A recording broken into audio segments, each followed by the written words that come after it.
안녕하십니까. 월간조선 박희석입니다. 제가 지난주에 홍준표 의원이 윤석열 검찰총장을 비판하는 그런 본심에 대해서 한번 얘기를 해봤습니다.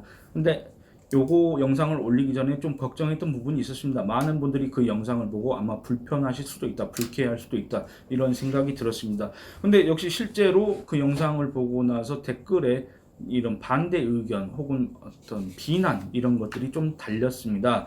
그거에 대해서 한번 제가 이어서 얘기를 해보려고 합니다. 제가 얘기하고자 하는 거는 윤석열 검찰총장을 비판하면 안 된다 이런 취지도 아니고, 윤석열 검찰총장이 뭐 정말 대단한 사람이다 이런 것도 아니고, 홍준표는 대통령 깜이 아니다 이런 얘기도 아니었습니다. 뭐냐면 홍준표 의원이 어떤 주장을 할 때, 그래도 홍준표 의원 예전에 대선 주자였고 제1야당의 대표를 한 사람입니다. 그리고 지금도 차기 대선 주자 중에 한 명으로 꼽히고 있는 사람입니다. 이런 정도의 정치 지도자라고 자처하는 사람이 어떤 주장을 할 때 그 논리적 기준이나 근거가 명확해야 된다. 어떤 국민들한테도 다 그게 설득력 있게 들려야 된다. 이런 취지의 비판을 한 겁니다. 그런 취지에서 또 얘기를 해보겠습니다. 홍준표 의원 윤석열 검찰총장을 향해서 어떻게 얘기했습니까? 10월 22일 자기의 페이스북에다 이렇게 적었습니다. 박근혜 정권 무너뜨리는 정치 수사에 큰 공을 세우고 벼락 출세하여 중앙지검장 때는 소위 적폐 수사를 지휘하면서 이재수 기무사령관을 모욕적 자살에 이르게 하고 청와대 말단 행정관까지 싸그리 적폐로 몰아 싹쓸이 수사한 공으로 또 한 번 검찰총장으로 벼락 출세한 사람이라고 얘기를 했습니다. 추미애 법무부 장관과 대립하는 그 상황에 대해서는 서로의 민낯을 드러내놓고 문정권 탄생 공신들끼리 서로 싸우는 모습은 참으로 가관이다 이렇게 얘기를 했습니다. 그러니까 여기서 홍준표 의원 주장의 핵심은 뭡니까? 윤석열은 박근혜 정권을 무너뜨리는데 공을 세웠다. 윤석열은 문재인 정권 적폐몰이 수사를 주도했다 이겁니다. 그러니까 이런 홍준표 의원의 비판 이런 거를 갖다가 제가 반박하거나 아니면 윤석열 검찰총장을 옹호하거나 이런 의도가 전혀 없습니다. 홍준표 의원의 주장은 이 야권 지지층한테는 상당히 설득력 있게 들릴 수도 있습니다. 이 윤석열 검찰총장에 대한 이런 평가는. 그런데 제가 이런 사실을 부인하진 않겠습니다. 윤석열 검찰총장은 분명히 박근혜 탄핵의 근거가 됐던 박영수 특검 이걸 주도했고, 또 문재인 정권이 출범한 뒤에는 서울중앙지검장으로 있으면서 지금의 이성윤 중앙지검장처럼 사실상 검찰 내 실세로서 전 정권, 이전 정권 관련 수사들을 갖다가 주도했습니다. 그 과정에서 상당히 편향적이다. 또 어떻게 보면 문재인 정권의 충견이다. 이런 식으로 비판을 들은 바 있습니다. 이거를 제가 뭐 부인하거나 이걸 갖다가 옹호할 생각이 전혀 없다는 얘기입니다. 문제는 이거에 대한 홍준표 의원의 기준입니다. 이 기준이 상당히 모호하다. 제가 봤을 때는 종잡을 수가 없다. 그 홍상수 감독의 영화가 있습니다. 지금은 맞고 그때는 틀리다. 이런 제목이 떠오릅니다. 홍준표 의원의 이런 최근의 언행들을 보면은 왜 그런지 한번 얘기를 해보겠습니다. 그러니까 홍준표 의원은 박근혜 탄핵에 대해서 이걸 주도했거나 동조했던, 그러니까 박근혜 정권을 무너뜨렸던 데 공을 세웠던 자들과는 함께할 수 없다는 입장입니까? 그렇다면 지금 현재 국민의힘에 탄핵 찬성파들이 있지 않습니까? 이 사람들은 뭐 어떻게 봐야 되는 겁니까? 이 사람들은 지금 국민의힘에 어떻게 들어오게 된 겁니까? 원래 이 사람들 탄핵을 하고 나서 바른정당이라는 정당을 만들었지 않습니까? 근데 이 사람들이 지금의 국민의힘에 어떻게 지금 있게 된 겁니까?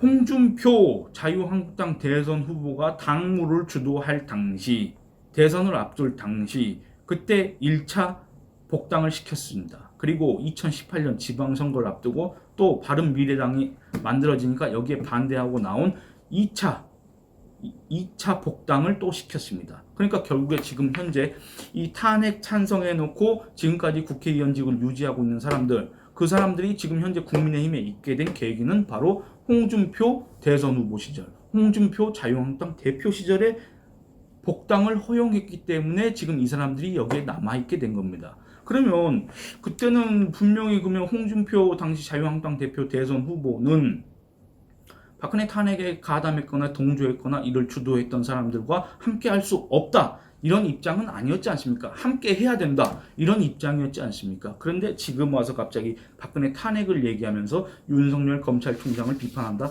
요 평가 기준이 저는 이해가 되지 않는다는 얘기입니다. 여러분들 홍준표 의원이 그렇지 않았다고 생각하십니까? 아닙니다. 홍준표 의원은 2017년 3월 자유한국당 대선 후보를 선출하는 전당대회에서 후보로 선출되고 나서 수락연설에서 이렇게 얘기를 합니다.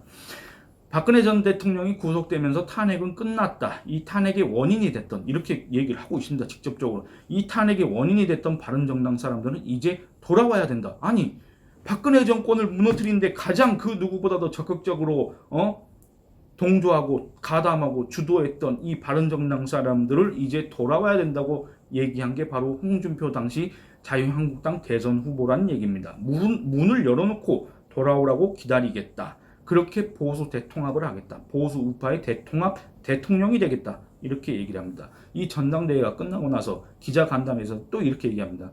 탄핵은 끝났다. 대통령이 구속됐다. 분당 상태를 계속 유지할 명분이 없어졌다. 탄핵이 끝났기 때문에 이 사람들을 받아들이지 않을 명분이 없어졌다. 그러면 큰 집으로 돌아오는 게 순서가 아닌가? 돌아오는데 조건을 내건다는 것은 옳지 않다. 돌아오는데 조건을 분명히 내걸지 않는다고 얘기를 했습니다. 그런데 지금 와서는 이런저런 조건들을 내세우는 거 아닌가, 이런 의문이 든다는 얘기입니다. 그때는 박근혜 탄핵에 가담했던 자들과 함께 할 수 있다는 취지로 그런 주장을 했는데, 지금 와서는 박근혜 정권을 무너뜨리는데 공을 세운 윤석열 검찰총장과는 함께 할 수 없다. 도대체 무슨 기준인 겁니까?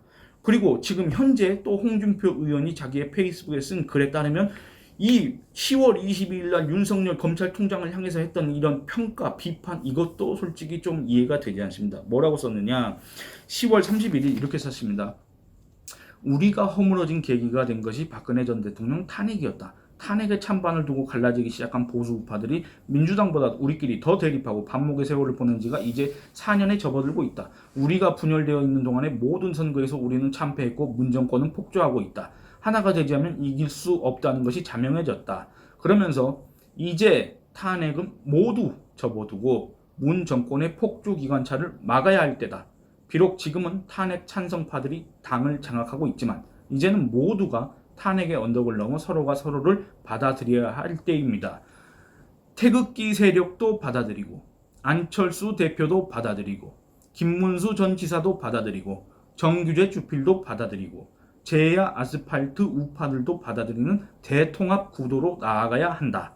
지난 총선 때 통합은 탄핵 찬성파들끼리의 소통합에 불과했지만 이제 탄핵 반대파들도 받아들이는 대인 정치를 할 때입니다. 그게 우리가 살 길입니다. 이렇게 얘기합니다. 근데 여러분, 여기서 안철수 국민의당 대표 박근혜 탄핵에 찬성했습니까? 반대했습니까?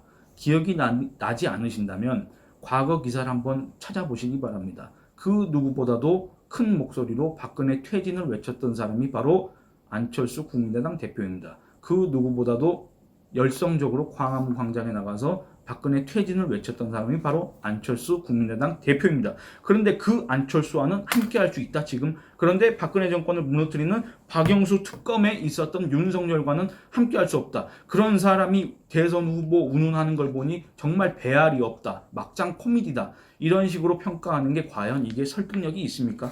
도대체 어떤 기준인지 잘 모르겠다는 얘기입니다. 또 홍준표 의원 10월 27일 날 또 이렇게 썼습니다.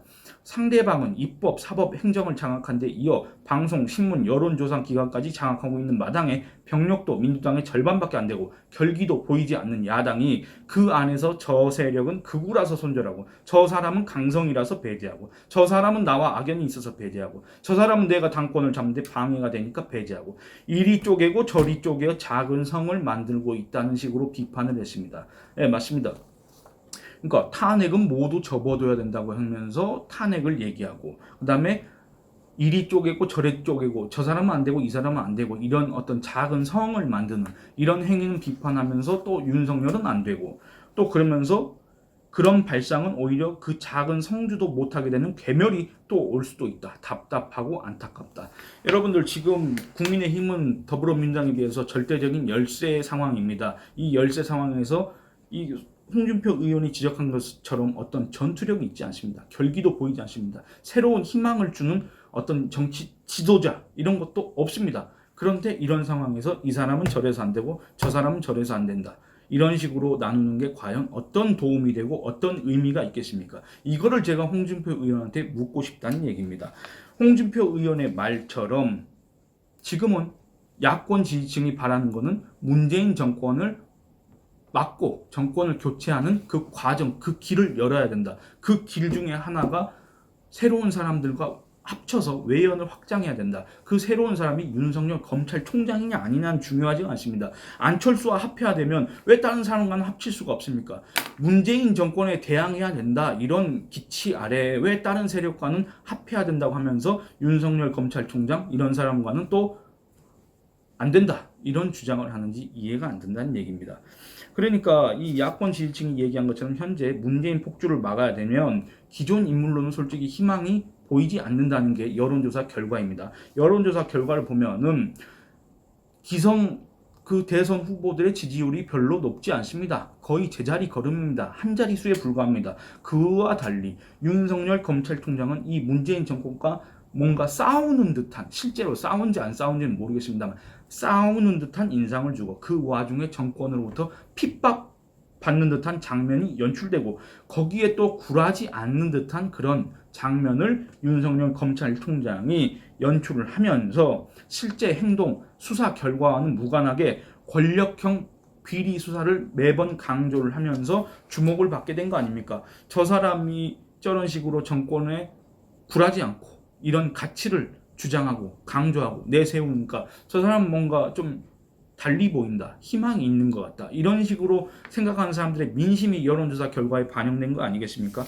그러면 기존의 야권의 대선 주자라고 자처하는 사람들은 어떻게 해야 되겠습니까? 문재인 정권에 대항해야 되지 않겠습니까? 우리 사회의 가치를 지키기 위해 굴하지 않아야 되지 않겠습니까? 저 사람이 대통령이 되면 최소한 대한민국의 이 정도의 가치, 우리가 소중히 여기는 대한민국의 가치는 지킬 수 있겠다. 이런 희망을 줘야 되지 않겠습니까? 지금 누가 누구를 비판하고 누가 누구를 견제하고 저 사람은 이래서 안 되고 이 사람은 저래서 안 되고 이런 얘기를 할 때가 아니라는 겁니다. 분명 홍준표 의원도 그 얘기를 했지 않습니까?